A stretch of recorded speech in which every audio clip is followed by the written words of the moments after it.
As a freelancing virtual assistant beginner level, you can earn as much as $10 per hour.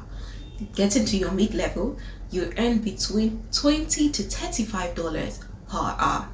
And when you do become a specialized virtual assistant, you could earn as much as $40 to $75 per hour. And that's not all.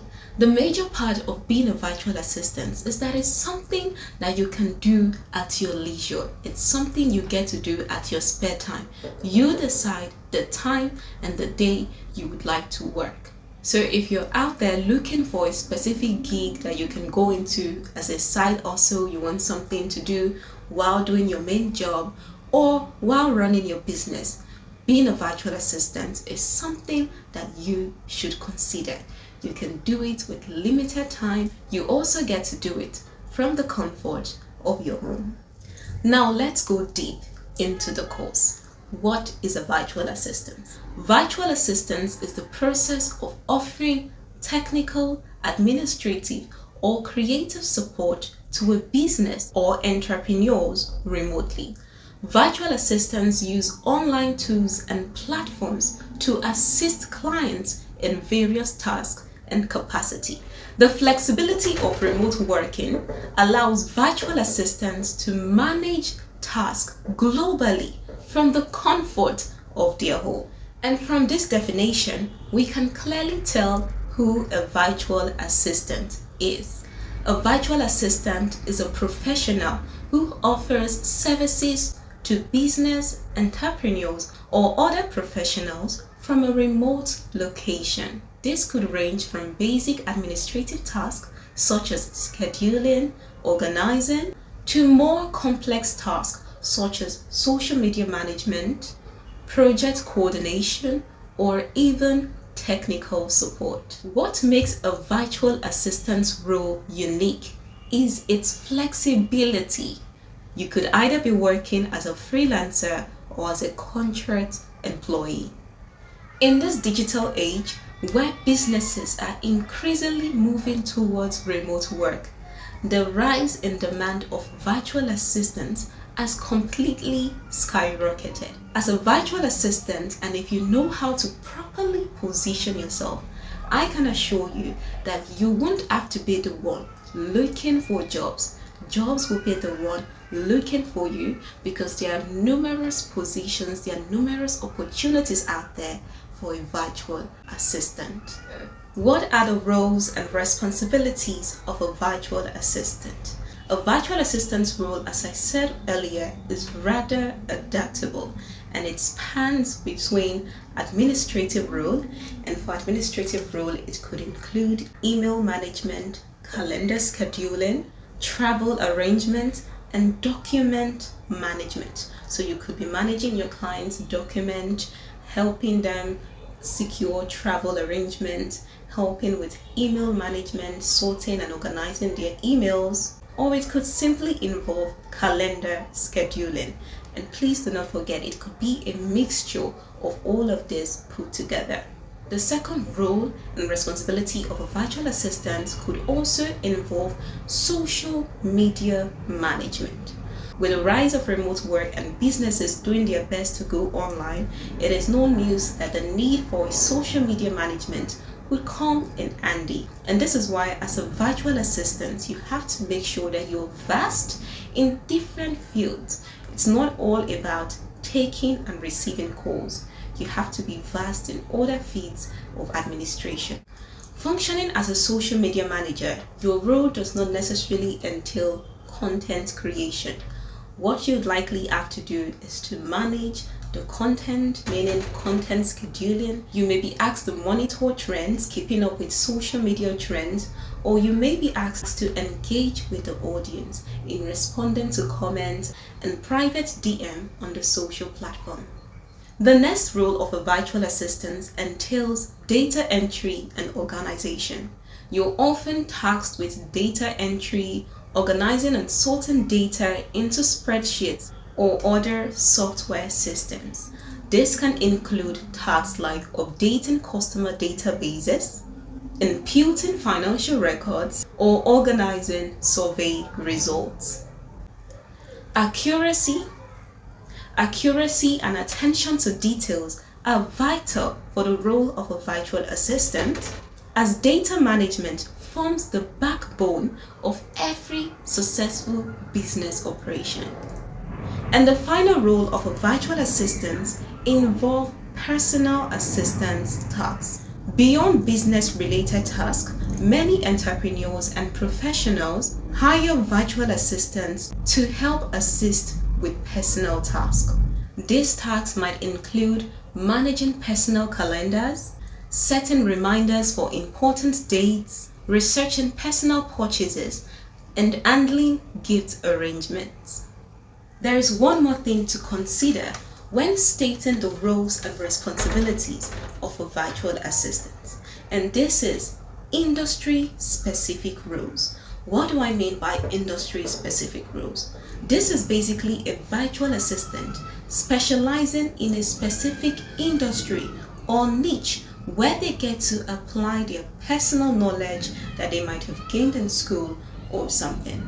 For example, if you're into finance and you want to take virtual assistants as a side gig, you could apply for finance-related roles where you get to research more and implement your knowledge of finance into that specific role and industry. Thus, as a finance virtual assistant, you would get to be managing accounting tasks, invoicing, payroll processing for businesses, and other related financial tasks. If you're a personal assistant who has previous knowledge of marketing, you could become a marketing virtual assistant, of which you get to function in specific roles that allow you to implement your knowledge in marketing. And there you'll get to carry tasks such as email marketing, getting to manage or host specific campaigns to increase marketing, and related tasks that has to do with a marketing virtual assistant. There are other industry specific roles you could go into, for example, real estate virtual assistants, e-commerce virtual assistants, and other industry related roles. The idea is that if you have a knowledge in a specific field, you could combine your virtual assistant with that knowledge and you apply for specific role relating to that industry. Now let's move to the skills that you will need to possess that is required for being a virtual assistant. And without further ado, in fact, I want to believe that I need not state this one, but for the sake of clarity, I'll be stating it regardless. And that is time management, organizing, and multitasking. In fact, every other thing you need. Okay, there are several other important skills you do need. Let me not place one skill over another. However, the importance of organization, time management, and multitasking cannot be overemphasized for a virtual assistant, especially when you're performing more administrative roles. You need to be able to properly organize things. If it's a document, if it's a campaign, whatever it is that is committed to your trust, you have to be able to properly organize it. The next is time management. You also always have to be able to properly manage your time. It doesn't matter how little a time you have, do well to properly manage it. My reverend would say, give each hour an assignment. So for this hour, you know there's a task you have to complete and do well to get it done. As a virtual assistant, there is no room whatsoever for procrastination. You learn to give each hour an assignment and you learn to get the task done. In many cases, you might not need to be the one to get the task done. It's basically to send out reminders, send out messages, or whatever you need to do. But whatever it is you have to do, manage your time properly, organize properly, and be ready to focus on different things at the same time and still be able to yield the best outcome. The second skill that is essential for a virtual assistant is communication. Communication, both written and verbal communication. Written communication in the sense that you would have to draft out messages, you would have to draft out emails, you would have to draft several items depending on the role, depending on what the client needs. But you need to be able to communicate either written communication or verbal. So you learn to speak better, improve your speech, participate in training exercise, voice training exercise, and things that you can do that would help you speak better. Of course, I have a public speaking and presentation course. If you want that, just do well to check the link in the description below. So learn to improve your speech, learn to improve your communication, learn to just make sure that you know how to communicate, because communication and virtual assistants is our 5 and 6. Even as an entry-level virtual assistant, you could be forgiven a bit depending on who you're working for if you do not know how to properly organize and manage the documents. You could be taught. But for communication, it cannot be taken for granted at all. There is no room to slack in that area. In fact, as a virtual assistant, one of the things you're employed for is your ability to communicate. So do not joke with your communication before you even start applying for jobs. Even if you don't have any other thing ready, have your communication skill completely intact, because it is a determining factor in whether or not you would get the role. Especially for those of you that do the communication part, those customer attending where you get to receive calls and all. Do you want to use a strong voice? If you're a female, for example, you're using a strong voice to talk to the person's customer, to their client. Do you want to scare the person away? So there's a specific tone of voice that you need to use to get across to people that makes you friendly, that makes you warm, and that makes them want to just keep hearing your voice. So you need to learn to properly tune your voice. You need to learn to properly communicate. The tone of your voice, the pitch of your voice, everything has to be completely in check. Another skill you need to cultivate as a virtual assistant is your technological proficiency. And what does this mean? That grammar is simply saying that you need to learn how to use different digital tools. As a virtual assistant, you're going to be introduced to varying tools depending on the choice of your client. For example, if for team collaboration, a particular client might prefer that you use Slack. Another client would say you have to use Microsoft Teams. And then another would say he or she prefers Google Meet. So moving from one job to another might also mean moving from one digital tool to another. So you have to learn to easily adapt to different digital tools. You have to learn to be able to look at a specific tool, look at a specific software system, and be able to easily understand how to operate it. And learning to operate more tools would help you. Just like the example I gave, if you're used to Slack, you're most likely also going to be easily able to adapt to Google Meet. And if you're very conversant with Google Meet, you're also going to easily be able to adapt to Zoom or to Microsoft Teams when introduced to it. So you want to make sure that you are abreast with as many digital tools as possible. Documentation tools, collaboration tools, project management tools, content creation tools, content scheduling tools. I know this is sounding a bit overwhelming, especially for those of you that might still be a beginner or wanting to start, but I can assure you that it is not like that. It is not as overwhelming as it seems. All you need to do is just to learn to be more tech savvy, learn to operate your devices better. A lot of you just have phones and all you do is to scroll on social media. If you're not scrolling on social media, then you're chatting or you're calling. That is not the only thing your phone can do. So now, start with your own phone. Take your phone, go on App Store or Play Store, download your Google Docs, download Microsoft 365 Office, download different tools and start getting familiar with them. Start doing a lot of other things with your device aside call, receive, and scrolling through social media. You need to be able to learn to operate those devices that you have.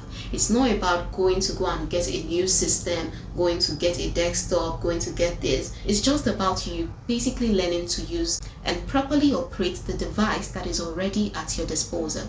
So that phone that you're using to scroll through social media, use it to learn how to operate a simple digital tool. Another skill that is very essential for a virtual assistant is your problem solving ability. Your ability to be able to solve problems independently. So as a virtual assistant, For example, you're in a situation where a specific digital tool is malfunctioning. It could be due to network or whatever issue that may arise. You should be able to quickly suggest and improvise, suggest an alternative, improvise, come up with a quick solution. You shouldn't always have to go to your boss, go to your clients to start saying, okay, this is having issues or that is having issues. Basically, the point is learn to go to them with solutions and not problem. That is what it means to have a high problem solving abilities. So whatever problem arises, instead of going to your boss to say, oh, this problem has risen, what should we do about it? You're going to your boss to say, oh, there was a specific problem and this is how we handled it, or this is how I handled it. And you would see that that would make you more indispensable to your client. Your client would never want to let you go, and that would also give you room to build them better, because when they see how good you are, they wouldn't want to let you go. So when you're charging more money, they will be willing to pay you because you would be worth it.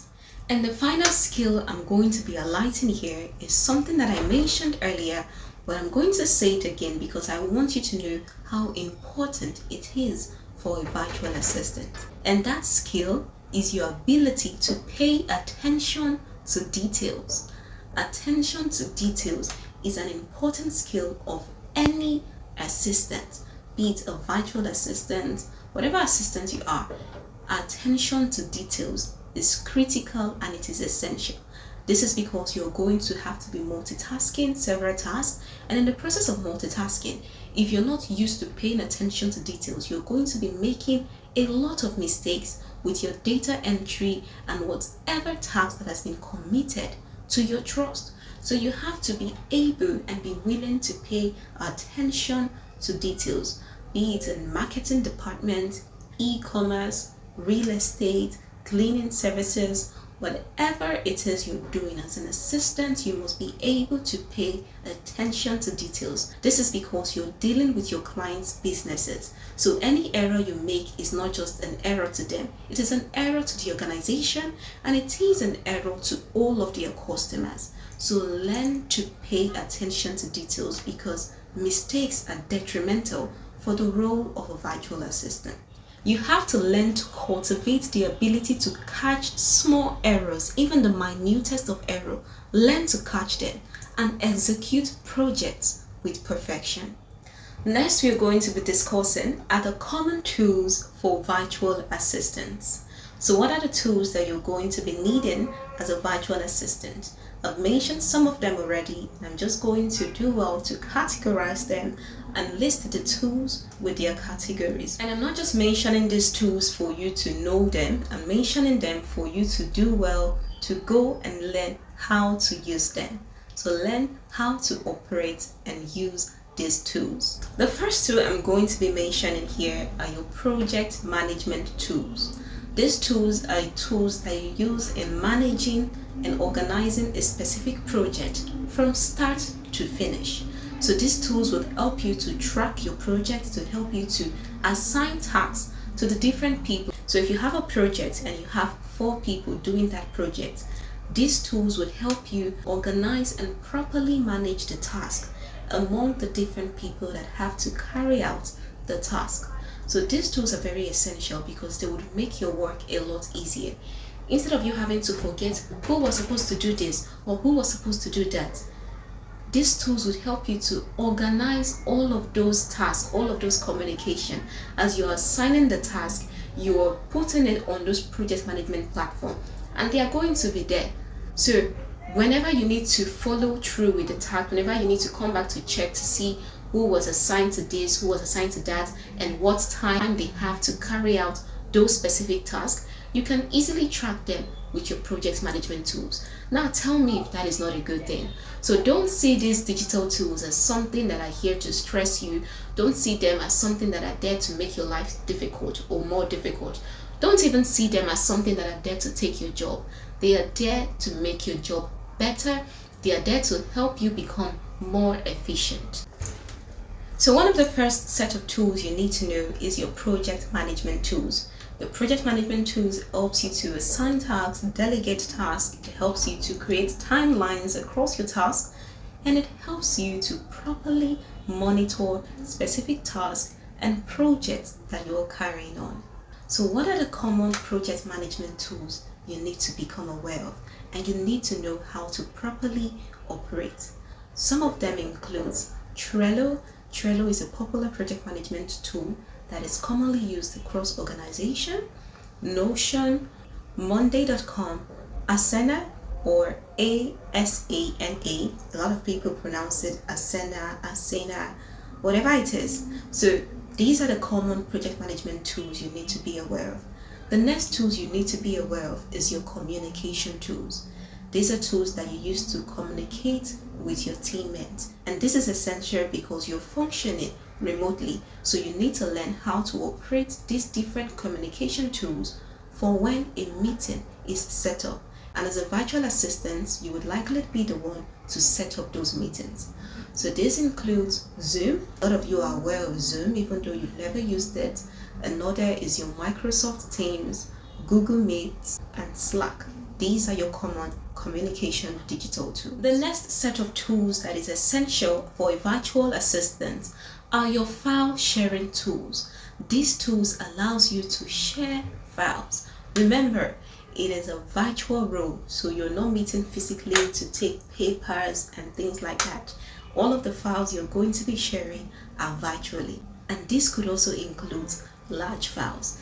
Now, there are two main file sharing tools that you need to be aware of, and this is your Google Drive and your Dropbox. So learn how to use your Google Drive and your Dropbox. The next set of tools you need to be aware of are your social media scheduling tools. These tools allows you to schedule a content that is to be posted on social media, among other things, of course. But basically the main function is to allow you to schedule contents to be posted on social media. This includes your Buffer, your Hootsuite, Zoho Social, among others. But once you've learned how to operate these three, any other one you become aware of would also be very easy for you to get used to. And the final set of tools you need to be aware of are your time tracking tools. These tools allows you or helps you to track the amount of time you spend on a specific task. One of them includes Toggle, Toggle, and this tool allows you to track the amount of time you spend on a specific task. Another time tracking tool is Time Doctor, and Time Doctor not only helps you track the amount of time you spend on a task, it also helps you track your level of productivity. So you have to be familiar with these tools to be an efficient virtual assistant. Okay, if you were sleeping before, this is the time to wakey, because we are not only discussing the final part of today's course, but I'm going to be telling you the most interesting aspect, and that is how to become successful as a virtual assistant. As you know, there are several skills out there, and it's not only about learning the skills. You also need to understand the tactics and the nitty-gritties of how to become successful and grab opportunities in that specific field. This is why you see some people would have been in a specific industry for 7 years and they are still at the bottom of that industry. And then you just see those that in 3 months they've risen to the top. This is because learning a skill is not enough. You have to learn how to be successful in that particular skill. So again, if you were sleeping before, now is the time to stay focused, because I'm about to spill some top secrets. To become a successful virtual assistant, it is crucial for you to know how to position yourself, find clients, and deliver value consistently, because ultimately people and money gravitate towards value. How do you position yourself as a successful virtual assistant? The first is knowing how to start. How you start is very important, and it will determine how far you rise. So learn to start well as a virtual assistant. And in starting well, it is basically learning to identify your skill set and your niche. So like I said earlier, in listening industry specific roles, if you have a previous knowledge or experience in finance, or you're a student studying finance, why not become a finance virtual assistant? In becoming a finance virtual assistant, you would not only be niching down, but you would be functioning from a place of strength. This is because you would already have a back knowledge on how to deal with accounting, bookkeeping, and other finance related roles. So that way you're going to be functioning from a position of strength. And the next thing you want to do in starting well is building relevant skills. All of those skills I mentioned were not just for your entertainment, and they were not to bore you to sleep. You have to learn those specific skill set, and you have to improve yourself in handling necessary digital tools. So that was the reason why we went over all of those tools, for you to do well to familiarize yourself with those tools, because that is how you're going to position yourself to become a successful virtual assistant. It is going to help set you apart, because you don't just want to learn a skill, you want to identify your strengths and identify those things that you're going to imbibe into yourself that would help set you apart from the competition, which is essential if you're going to stand out as a virtual assistant. The next thing you want to do that would help position you for success is learning to build an online presence. And in learning to build an online presence, I'm not talking of the regular taking picture with different poses and snapping. No, it is basically treating your online presence as an extension of your CV. So when people see your online presence, they should see, it should be as though they are looking at the things you can do, your educational background, and just things like that that position you as someone that they would want to pick for that specific role. And this does not have to involve you going to take down your Instagram account or your Facebook accounts, because those are probably the accounts that you like to use for socializing. And instead of having to revamp your Instagram or your Facebook, all you need to do is to create a LinkedIn profile. LinkedIn is a professional social platform that allows you to not only create a professional profile, it also allows you to link up with other professionals which are likely going to be in need of your services. So create a LinkedIn profile. The next thing you want to do is to create a portfolio. This cannot be overemphasized. The Bible says, to him that hath shall more also be given. So when you're used to saying, oh, I don't have a job, I don't have this, I have zero experience, blah, blah, blah, you're not helping yourself. Nobody is going to hire you out of pity, unless someone who likes you or who is related to you. But no normal human being would hire you out of pity. So that idea of thinking, saying, I don't have this, I don't have that, is going to help you get that job. No, you need to have something. They want to see that you have something, and it is that thing that you have that they are going to employ you for. And one of those things that you can easily have, even though you have zero experience in that field, is your portfolio. Your portfolio replaces your experiences. So let's say you learned this skill and you have zero experience professionally. All you need to do is to volunteer yourself or pitch yourself to a specific group. You can work with them for free. Work with them and then take that amount of experiences you've gained and use it to build your portfolio. Build a portfolio for yourself. Do you get it too? Be it as volunteering, helping out, but offer your services freely to people, and in that offering it to people, you would get to build your portfolio. And not only that, it will also increase your chances of being employed, because like I said, to him that hath, or like the Bible says, to him that hath shall more also be given. So in that process of you volunteering, you might even meet the person that is eventually going to employ you. They see you volunteering and they like your service, and then they find out that you're only volunteering there. They would want to steal you immediately, especially when you know your stuff. So learn to volunteer, because it creates more network and opportunities for you to eventually get the job. The next thing you want to do in positioning yourself is learning to use freelance platform. These are platforms that allows you to showcase your skill as a freelancer, that allows you to showcase your skill, that you're available to work for a specific amount of time. Also, platforms like Upwork, Fiverr, and Freelancer. These three platforms allows you to showcase your skill, showcase your level of experience, showcase your portfolio, and the amount you're willing to charge for that specific skill.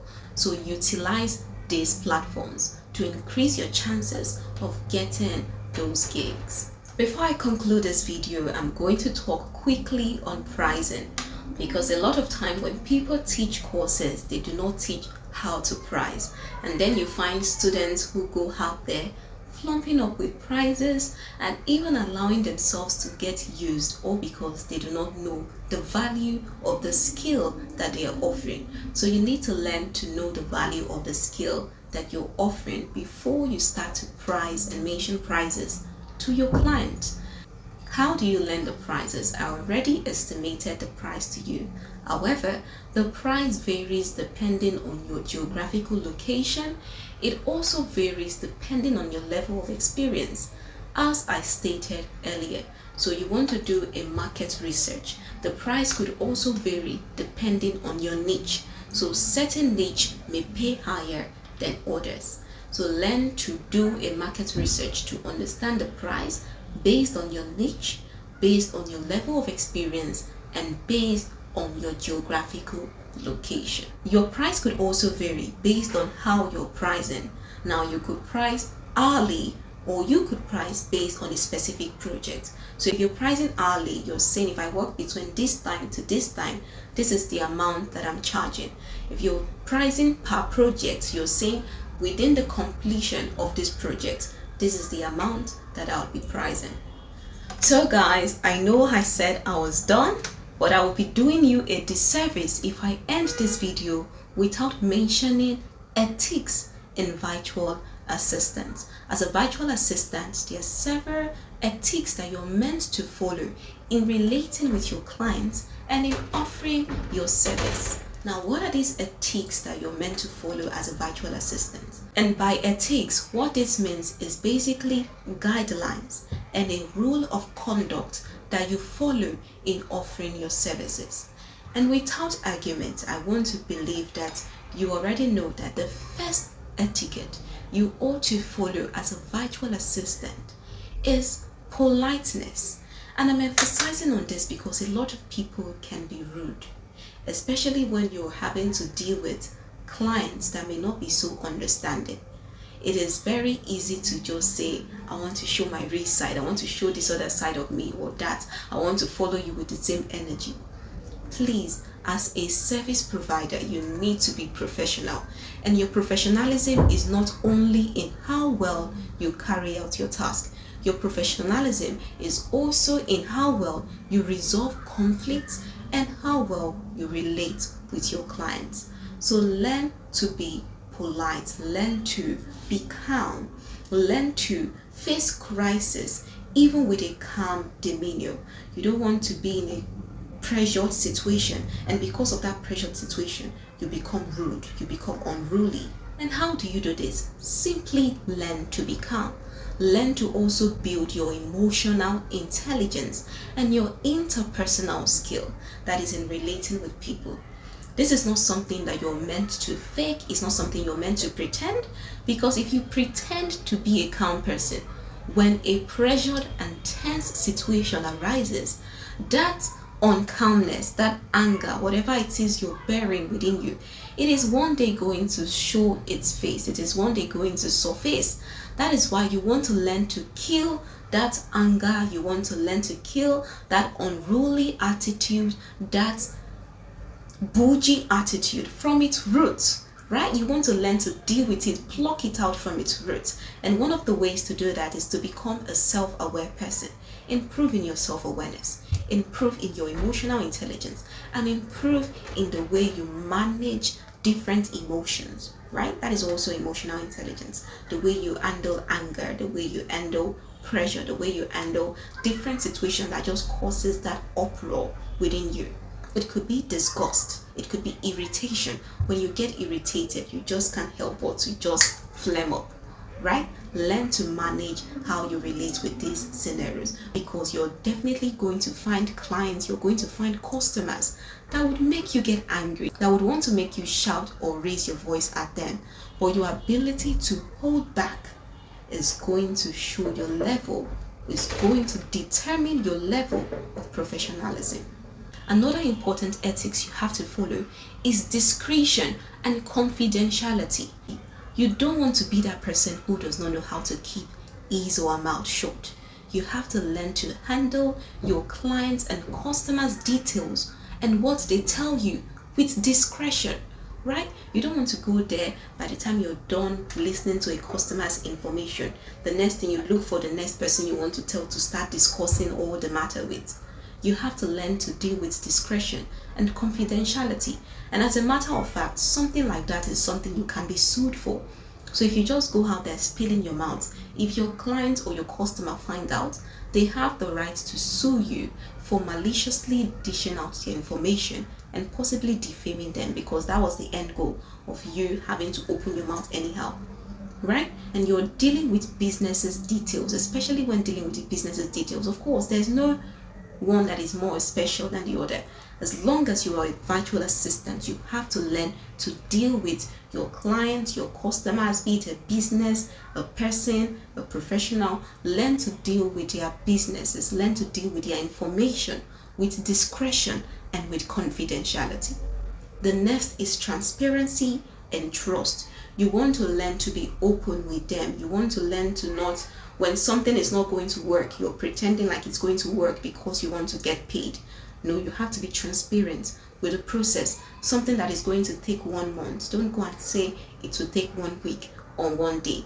And sometimes we fall into that situation not on purpose, but because scenarios happen that then delay the task. And this is why you have to also learn how to manage situations, how to resolve conflict. So in a situation where a task that was supposed to take 1 week is now taking 1 month, don't now say, is it my fault? Is it this? Can't you see this happened? No, you have to learn to properly manage that client, to properly manage that situation. Apologize if you have to, and then do everything within your power to complete the task as fast as possible. And if your clients see that you're making efforts to do your best, you're making efforts to complete that task, they might not be satisfied with the timeline, but eventually they would come to understand that, okay, even if it was someone else that did this, someone else that was working on this, it would likely have taken the same time. So learn to make them understand, carry them along, keep them in the loop, let them be aware that, okay, this is exactly what came up and this is what we are doing to fix it. So learn to be transparent and build trust with your customer or client. Other things you have to learn is fairness, non-discrimination. You don't want to treat a particular client with more preference than you treat another. Learn to treat your client equally. Create a standard at which you operate as a virtual assistant, and that standard should be seen across all your clients. Don't say because this person is low, because this person is paying less. As long as you agreed to accept that amount, then treat them with the same respect, regard that you treat others. So guys, we have come to the end of your virtual assistant course. If you have more questions, if you have any questions regarding something I said, or you feel there is still something you want me to talk about, feel free to leave it in the comments below, and I will do well to attend to your questions. And if I need to create a follow-up video with it, I will do my best, of course, to do so. So remember, as always, I love you and thank you for staying to the end of this video and for completing this course. I cannot wait to see you in my next video. Bye bye.